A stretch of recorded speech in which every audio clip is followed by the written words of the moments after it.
दोस्तों, जैसा कि आप जानते हैं कि हमारा देश बदल रहा है। हमारा देश भारत एक डिजिटल इंडिया के रूप में उभर कर आ रहा है, जहां पर ज़्यादातर लोग अब डिजिटल की तरफ मूव कर रहे हैं।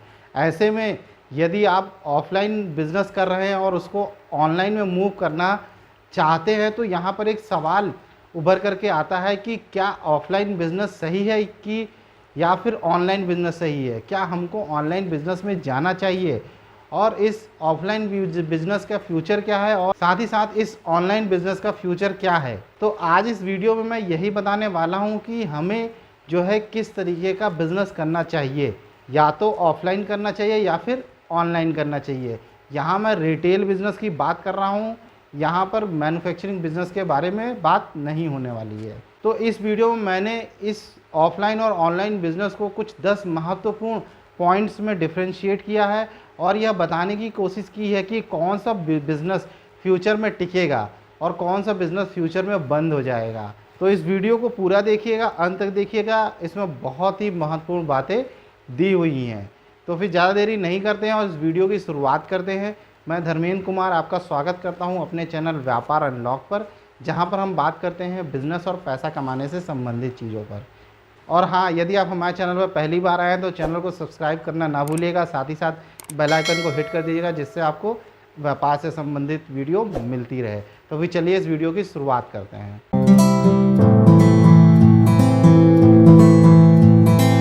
तो जैसा कि हर कोई बिज़नेस करना चाहता है, बिज़नेस के ज़रिए पैसा कमाना चाहता है, लेकिन रीसेंट दौर में जिस तरीके से क्रांतिकारी परिवर्तन हो रहे हैं और चीज़ें बदलती चली जा रही हैं, तो क्या ऑफलाइन में ऐसी कुछ चीज़ें ऐसी हैं जो आगे जा कर के ऑनलाइन में कन्वर्ट हो जाएंगी?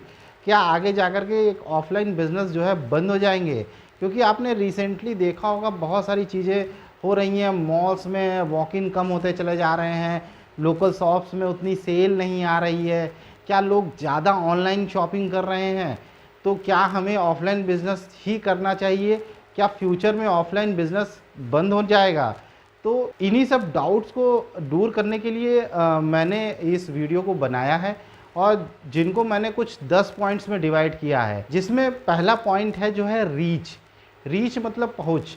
देखिए, जो ऑफलाइन बिजनेस होता है, उस ऑफलाइन बिजनेस की जो रीच होती है वो थोड़ी सीमित होती है। यानी अगर आप जो है मतलब कि अगर अपने मोहल्ले में अगर आपने कोई शॉप डाली हुई है, किसी भी चीज़, वो शॉप किसी भी चीज़ की हो सकती है, यदि आपने अपने मोहल्ले में डाली है, क्रॉस रोड पे डाली है, तो ये मान के चलिए कि आपकी जो रीच है वो आपके मोहल्ले के आसपास तक की ही है। बहुत ज़्यादा दूर तक आप वहाँ पर सेल नहीं कर पाते हो। इसके अलावा यदि आपने कहीं रोड पे ले रखी है, तो उसमें क्या होता है कि वो पर्टिकुलर मार्केट के ऊपर डिपेंड करता है कि आपने किस मार्केट में अपनी शॉप ले रखी है, तो उस हिसाब से वहाँ पर उसकी एक रीच होती है। तो ऑफलाइन बिजनेस में क्या होता है, आपकी जो रीच होती है वो काफ़ी हद तक जो है कंट्रोल्ड होती है। यानी आप कंट्रोल्ड ऑडियंस को जो है ही सर्व कर पाते हैं या सेल कर पाते हैं, और जो है आपके जो कस्टमर होते हैं उनकी संख्या थोड़ी सी लिमिटेड होती है। अभी हम बात कर लें ऑनलाइन की, तो ऑनलाइन की जो रीच है उसकी पॉसिबिलिटी बहुत ज़्यादा है। मतलब आप सोच नहीं सकते कि आप जो है कितने लोगों को पर्टिकुलर एक घंटे में सामान बेच सकते हैं।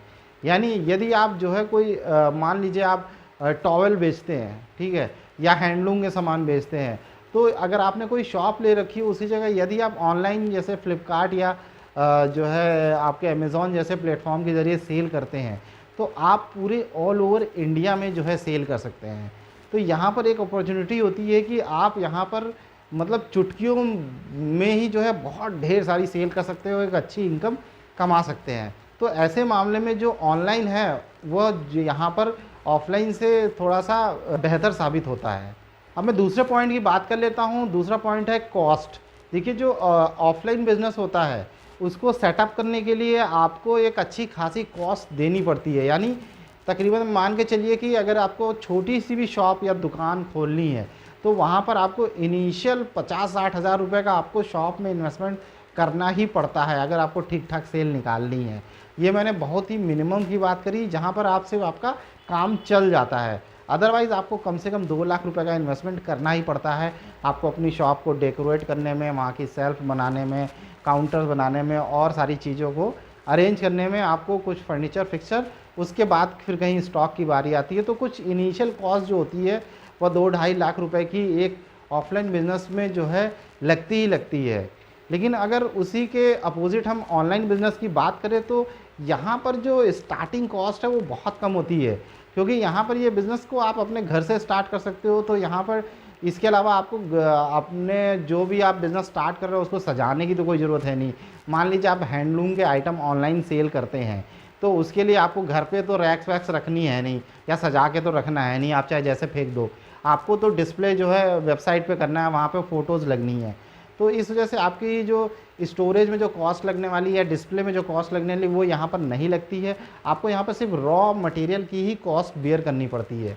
तो उस हिसाब से ये जो है बिज़नेस काफ़ी हद तक जो है यहाँ पर ऑफ़लाइन से ज़्यादा बेहतर साबित होता है कॉस्ट के मुकाबले में। नंबर 3 की बात करें कंपटीशन की। देखिए ऑफ़लाइन बिज़नेस में जो कंपटीशन होता है वह आपके जो है नियर बाई में होता है। मतलब आपने जहाँ पे भी शॉप खोली हुई है, आप अपने मोहल्ले में खोली हुई है, अगर वहाँ पर मान लीजिए आप उस एरिया में अकेले हो सकता है कोई और एक और शॉप खुल जाए उसी तरीके से, तो एक मतलब एक लिमिटेड कंपटीशन होता है।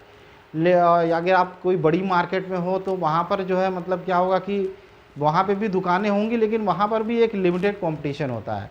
अच्छा, ऑनलाइन में थोड़ा-सा यहाँ पर कंपटीशन थोड़ा-सा ज़्यादा होता है, क्योंकि अगर आप फ्लिपकार्ट और अमेज़न जैसी वेबसाइट पे अगर आप सेल करते हो, तो यदि आप एक स्टार्टअप हो या स्टार्टिंग के सेलर हो, तो यहाँ आपको सेम टाइम में बड़ी-बड़ी कंपनियों से मुकाबला करना पड़ जाता है, क्योंकि वहाँ सभी चीज़ें एक साथ आती हैं। तो कंपटीशन के मामले में जो ऑनलाइन है वो थोड़ा-सा मतलब 19 साबित होता है ऑफ़लाइन के मुकाबले में। हाँ, यदि आप अपनी वेबसाइट सेटअप कर लेते हैं तो यहाँ पर आप ऑनलाइन में कंपटीशन को भी मात दे देंगे और फिर से ये ऑफ़लाइन से एक ज़्यादा बेहतर बिज़नेस साबित होता है। चौथा पॉइंट मैंने रखा है कस्टमर सर्विस को। ऑफ़लाइन में मैंने देखा है, ज़्यादातर देखा गया है कि कस्टमर सर्विस उतनी अच्छी लोगों को नहीं मिल पाती है। यानी मतलब कभी वो कुछ लेने जाते हैं तो उनको वहाँ मिलता नहीं है, या अगर कुछ मिला तो डैमेज हो गया तो वहाँ रिटर्न की प्रॉब्लम होती है, आदमी लेता नहीं है। पैसे एक बार दे दिए तो पैसे जो है दोबारा आप वापस दुकानदार से ले नहीं सकते हो। तो कस्टमर के मामले में यहाँ पर जो है उसको बहुत सारी प्रॉब्लम का सामना करना पड़ता है। लेकिन अगर हम ऑनलाइन की बात करें तो वहाँ पे कस्टमर सर्विस बहुत ही ईज़ी होती है, बहुत ही आसानी से लोगों को चीज़ें मिल जाती हैं, बहुत ही सारे ऑप्शंस मिल जाते हैं कस्टमर्स को वहाँ पर, जिसकी वजह से जो कस्टमर सर्विस के मामले में ऑनलाइन एक बार फिर ऑफ़लाइन से ज़्यादा बेहतर साबित हो रहा है। नंबर 5 की बात करूँ तो एक पर्सनल टच, यानी जो ऑफ़लाइन बिज़नेस में क्या होता है कि लोग जो आते हैं आपकी शॉप पे, तो किसी भी प्रोडक्ट को वो छू कर महसूस कर सकते हैं यार एक्चुअल वो प्रोडक्ट क्या है, उसका कलर कॉम्बिनेशन, ये सारी चीज़ें लाइव देख सकते हैं। लेकिन ऑनलाइन में ऐसा नहीं होता है। फ़िलहाल ऑनलाइन में आपको फ़ोटोज़ ही देखनी पड़ती हैं। फ़ोटोज़ बहुत ही कंट्रास्ट करके लगाई जाती हैं, जिसकी वजह से जो ओरिजिनल कलर होता है वह कहीं हद तक छुप जाता है।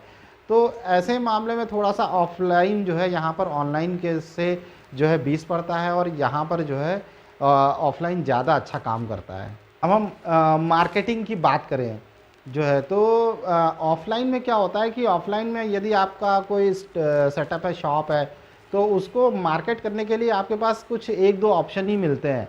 मतलब आप पैम्पलेट्स बनवा सकते हैं, बैनर्स लगवा सकते हैं, या आप अपने आस पास के रेडियो में करवा सकते हैं, या टीवी एड्स कर सकते हैं लोकलाइज। लेकिन इसके अलावा जो है आपको यहाँ पर बहुत ज़्यादा ऑप्शंस नहीं मिल पाते हैं। वहीं ऑनलाइन बिज़नेस में आपको बहुत सारे ऑप्शंस मिल जाते हैं यहाँ पर, और साथ ही साथ जो ऑप्शंस होते हैं वो आप टारगेटेड कर सकते हैं, यानी पर्टिकुलर उसी इंटरेस्ट वाले बंदे को ही अपना ऐड दिखा सकते हैं। जहाँ की ऑफ़लाइन में मान लीजिए अगर आपने कहीं पे साइन बोर्ड लगवा दिया, तो वहाँ से जो लोग गुज़र रहे हैं उसको देख रहे हैं, लेकिन अब वो जो लोग गुज़र रहे हैं उसको देख रहे हैं, वहाँ उनमें उनका इंटरेस्ट है कि नहीं है। यानी मान लीजिए वहाँ से उस रोड से 5000 लोग गुजरे, लेकिन जो है 4500 लोगों का जो है इंटरेस्ट ही नहीं था उस ऐड में, तो आपने सिर्फ जो है 500 लोगों के लिए वहाँ पर जो है बैनर लगा दिया है।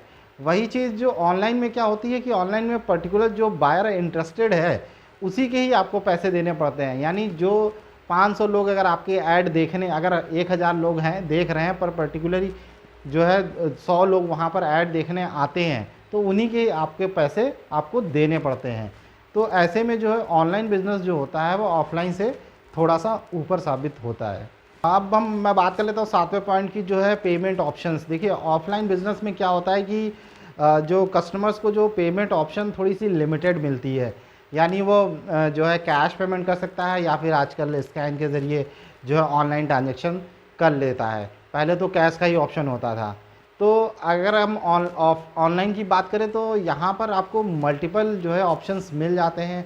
यहाँ पे आप जो है कैश पेमेंट कर सकते हो, वाउचर पेमेंट कर सकते हो, मल्टीपल ऑनलाइन ट्रांजेक्शन्स कर सकते हो, मतलब इंटरनेट बैंकिंग और other UPI payments, different type के पेमेंट कर सकते हो, कूपन्स के ज़रिए पेमेंट कर सकते हो। तो उसकी वजह से भी लोगों का रुझान ऑनलाइन की तरफ थोड़ा सा यहाँ पर ज़्यादा होता है, ना कि ऑफलाइन की तरफ। तो यहाँ पर भी जो ऑनलाइन है वो थोड़ा सा जो है मतलब ऊपर साबित हो रहा है ऑफलाइन के। 8वां पॉइंट मैंने रखा है रिटर्न और एक्सचेंज को। देखिए ऑफलाइन में मैंने जैसे अभी पहले भी बात करी कि जो है रिटर्न और एक्सचेंज में बड़ी समस्या आती है कस्टमर्स को। क्योंकि क्या होता है कि ऑफलाइन में ज़्यादातर शॉप्स जो है आप लोग जो सामान सेल कर देते हो, तो वहाँ पर मतलब कस्टमर को रिटर्न करने में आप बहुत झिझकिचाते हो, पर ऐसा करना नहीं चाहिए। लेकिन एक्चुअली में लोग करते हैं, पैसे वापस नहीं करते हैं, एक्सचेंज थोड़ा बहुत कुछ हो गया इधर उधर तो वो आप करते नहीं हो। तो इसकी वजह से क्या होता है कि ऑफलाइन में कस्टमर जो है कट जाता है। लेकिन ऑनलाइन में क्या होता है कि एक प्रोसेस है, वहाँ पे आपको रिटर्न और एक्सचेंज तो करना ही करना है, क्योंकि एक वर्चुअल सेल होती है, वहाँ लोगों को पता नहीं होता वो प्रोडक्ट कैसा है।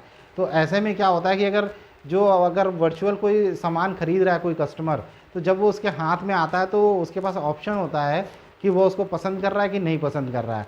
तो ऐसे में कस्टमर को यहाँ पर रिटर्न और एक्सचेंज का ऑप्शन मिल जाता है, जिसकी वजह से भी ऑनलाइन जो है ऑफलाइन के मुकाबले थोड़ा यहाँ पर बेहतर साबित हो रहा है और लोगों का रुझान ऑनलाइन की तरफ ज़्यादा जा रहा है। 9वां पॉइंट मैं रखता हूँ रिटर्न ऑन इन्वेस्टमेंट। मतलब जो ऑफलाइन में आप जो इन्वेस्टमेंट करते हो उसका जो रिटर्न आने में थोड़ा समय लगता है, क्योंकि एक आपकी फ़िक्स कॉस्ट अच्छी खासी लग जाती है। जैसे कि मैंने पहले बताया था कि आपको शॉप का इंटीरियर मेंटेन करने में एक अच्छी खासी फ़िक्स कॉस्ट देनी पड़ जाती है। तो वो जो आप इनिशियल कॉस्ट दे देते हो उसको वापस निकालने में भी एक काफ़ी बड़ा समय लग जाता है। लेकिन उसी के मुकाबले अगर हम ऑनलाइन की बात करें तो यहाँ पे आपकी कोई फ़िक्स कॉस्ट लगती नहीं है, जिसकी वजह से आप अगर कुछ दिन छोड़ दीजिए तो लगभग 1 महीने के बाद आप प्रॉफिट में आ जाते हो, जो कि किसी भी बिज़नेस में बहुत बड़ी बात होती है। इसीलिए यहाँ पर ऑनलाइन बिज़नेस ऑफलाइन से थोड़ा सा ऊपर जो है जाता हुआ फिर से दिख रहा है। 10वां पॉइंट की बात करूँ मैं, स्केलेबिलिटी। देखिए अगर आपका ऑफलाइन बिज़नेस है तो यानी अगर आप उसको बड़ा करना चाहते हैं तो यहाँ पर बड़ी समस्याएँ आती हैं। क्योंकि होता क्या है कि आप गल्ले पे बैठने के आदी होते हो, तो और उसके बाद उसको एक प्रोसेस में डालना, एक सिस्टम में डालना जहाँ पर लोग आएँ, ख़रीद के ले जाएँ, आपका पेमेंट गेटवे बन जाए, पेमेंट आता रहे जाता रहे, बिज़नेस आराम से चलता रहे, उसमें जो है काफ़ी समय लग जाता है। उस प्रोसेस को सीखने में समय लगता है, जो कि एक ऑफलाइन बिज़नेस में पॉसिबल नहीं होता है। बहुत ही कम ही लोग ऐसा होते हैं जो ऑफलाइन बिज़नेस में इस तरीके का जो है मॉडल सेटअप कर लेते हैं। लेकिन ऑनलाइन बिज़नेस में ऐसा कोई भी दिक्कत नहीं आती है। यहाँ पर आपकी स्केलेबिलिटी आपके ऊपर डिपेंड करती है, आप जितना चाहो जितनी तेज़ी से चाहो स्केल कर सकते हो, इसमें ऐसी कोई रोक टोक नहीं होती है और साथ ही साथ आप बहुत ज़्यादा स्केल कर सकते हो। तो मैंने जो ये 10 पॉइंट्स बताए उनके आधार पे अगर मैं रिव्यू करूं कि जो फ्यूचर है अगर अगले 5 साल बाद या 10 साल बाद देखें तो ये कहना गलत नहीं हुआ कि जो ऑफलाइन में काफ़ी ऐसे बिजनेसेस हैं जो आने वाले 10 सालों में धीरे धीरे शट डाउन हो जाएंगे, बंद हो जाएंगे, और जो ऑनलाइन लोग ज़्यादातर जो है ऑनलाइन बिज़नेस की तरफ मुड़ जाएंगे, क्योंकि यहाँ पर ऑफलाइन बिज़नेस में बहुत सारी समस्याएं आ रही हैं लोगों को और ऑनलाइन बिज़नेस में थोड़ी सी कम समस्या आ रही है। दूसरा, लोगों के पास इतना समय नहीं है कि लोग जो है समय निकाल करके एक मार्केट जाएं, फिर वहाँ पे चूज़ करें, फिर लेके आएँ, फिर जाएं, फिर उसको एक्सचेंज करें या चेंज करें या रिफ़ंड के लिए लड़ाई करें। तो इतना जो है कोई ग्राहक करना नहीं चाहता है। वही यहाँ पर ऑनलाइन में जो है उसको बहुत ही ईज़िली सामान मिल जाता है, सेम प्राइस में उसके घर पहुँच जाता है। अगर उसको रिटर्न या एक्सचेंज कराना होता है तो उसे घर से हो जाता है। तो ऐसे में क्या होता है कि लोग जो है ऑनलाइन की तरफ ज़्यादा रुख कर रहे हैं और यह करेंट टाइम में देखा भी जा रहा है। बहुत सारे ऐसे मॉल्स या जो है मार्ट जो है बंद हो रहे हैं ऑनलाइन बिज़नेस की वजह से। अगर आप फूड सेक्टर में देखें तो बहुत सारे रेस्टोरेंट्स में भी सेल्स कम होती चली जा रही है इन ऑनलाइन डिलीवरीज़ की वजह से। तो फ्यूचर ऑनलाइन ही है। यदि आप फ्यूचर में अपने बिज़नेस को ऑनलाइन ले करके नहीं गए तो आपको मजबूरन जाना पड़ेगा, नहीं तो आपको अपना शटर गिराना पड़ेगा। यह जो है इस बिज़नेस की सच्चाई है। तो जैसा कि आज इस वीडियो में मैंने बात करी ऑनलाइन और ऑफ़लाइन बिज़नेस के बारे में, तो मिलते हैं किसी और वीडियो में जहां हम बात करेंगे किसी और सब्जेक्ट के बारे में। और हाँ, आपको यह वीडियो कैसा लगा मुझे कमेंट करके बताना ना भूलिएगा, साथ ही साथ एक लाइक ज़रूर दीजिएगा। तो फिर मिलते हैं किसी और वीडियो में, तब तक के लिए नमस्कार।